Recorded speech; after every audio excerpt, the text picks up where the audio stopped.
Lucky Boys Podcast. You opened several businesses, restaurants, but not only that, you opened up a strip club.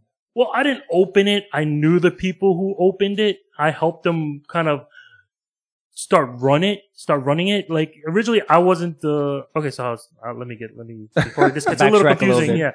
Okay. So I was, I knew a group of, business owners who wanted to open a strip club in Flushing. So I decided, they contacted me. They said, "Hey, can you give us a hand dealing with the food and beverage menu?" I said, "Yeah, no problem. I can help you guys out. Assemble a food and beverage menu."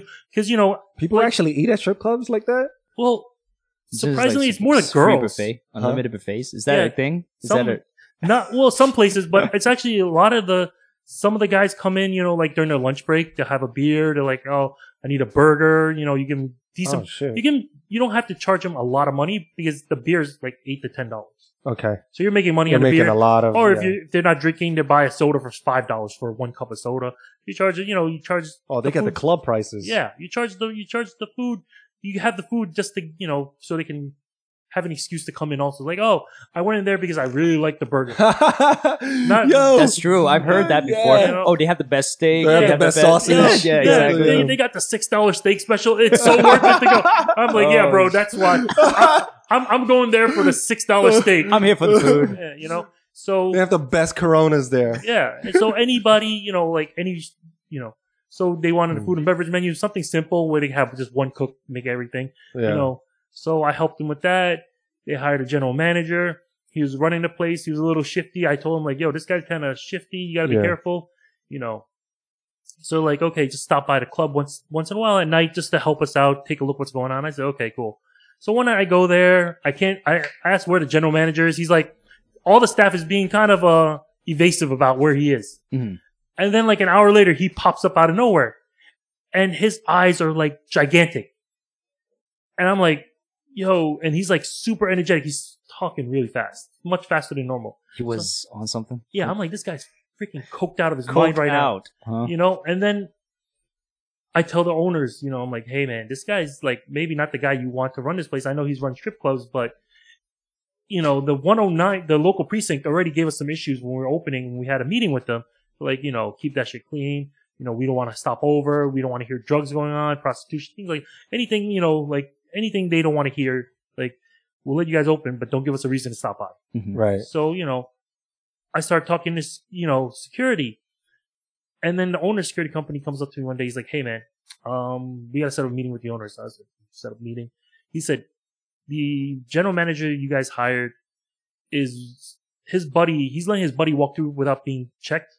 And he's dealing coke to customers." Oh shit. He's dealing coke to the women, the dancers, this and that. And he's doing coke himself in the bathroom. And that day you found him, they said, "We have no idea where he was." And the security's like, "We checked the cameras and we found out they actually had an after hours party. Like once the business was closed with him and his buddies and some girls. And he had some video of some kind of crazy orgy going on with, them drinking all the liquor and doing coke. And this is like after 5 a.m. He's there partying with, and he's like, "This is the video that we have." And so this is security. Yeah, security. We hired a separate security company from the recommendation of the general manager because we wanted to control it. Yeah. Oh, the owners want to control it. That's smart. So, we can control everything. I was doing the inventory liquor, and after that day, I'm like, "Hey, we're missing a lot of inventory that's not purchased in the point of sale system, the POS. It doesn't reflect all these bottles missing." He's like, "Oh, probably just a miscount." Trying to make an excuse. Right. So, I think it was the day after Christmas. We had a blizzard in New York. Mm-hmm. Shut down the club that day, brought him in, had a meeting, and they fired him. I'm like, "Okay, so what are you guys going to do?" Like he told his staff, like, "Don't come to work anymore." He told the girls, "Don't come to work anymore." It's like, "Oh, I got fired." Oh, he controlled all that? Well, he was just telling them because he had all their numbers. Okay. So he's just texting the girls, like, "Don't come to work." And then, they asked me, "Can you handle the club for a couple days, while we search?" I'm like, "Couple weeks." I'm like, "Okay, like it's not that hard. Just got to run it like a restaurant." Mm-hmm. What I have experience in, just with a lot of topless women walking around. Right. You became the GM. Yeah, okay. Pretty much took over. First thing I did is I called the house mom, found a new one The bottom bitch? Yeah. Well, No, the house mom is like the top bitch. yeah. Yeah. She's the one who controls all the girls. she Like she runs. schedules all the girls. She Uh-huh. gets them outfits. You know, she gets Yeah. them. She does all the the daikache? Yeah. The the mama-san. Yeah. Literally, the mama-san. Yeah. You know, like Chinese PR places. Yeah. She's, you know, the house mom is that. She gets them outfits. She, you know, makes sure they, you know, like they look good, that they shave their pits, you know, things like you have to look out Oh for. my gosh. Everything you have to Is look that, for. Oh my, I It's a never even thing. thought about that. Yeah, it's like you have to be presentable. Like, hey, how are you going to attract guys if you look like crap? Right. You know, like no guy wants to see a girl with a mustache, you know, and stuff like that. yeah. You know, like no matter how dark it is, you see, it'll pop up. Yeah. So, you know, had to take control of that, hired new bartenders, fired a bunch of the ones because I found they were skimming tips. You know, I mean, Oh my like I was just gosh. looking deeper into the business.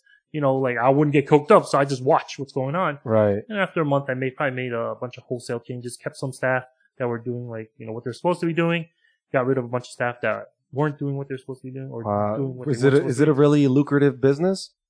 be. It's very lucrative for the girls. It's very lucrative for the strip club. It's horrible if you are a manager there. Everyone's like, it's great running a strip club. I said, no, it's not. It's like being the principal of high school. These girls That's true, man. These girls, you have to constantly monitor them because they will fight with each other, like fist fight with each other. No.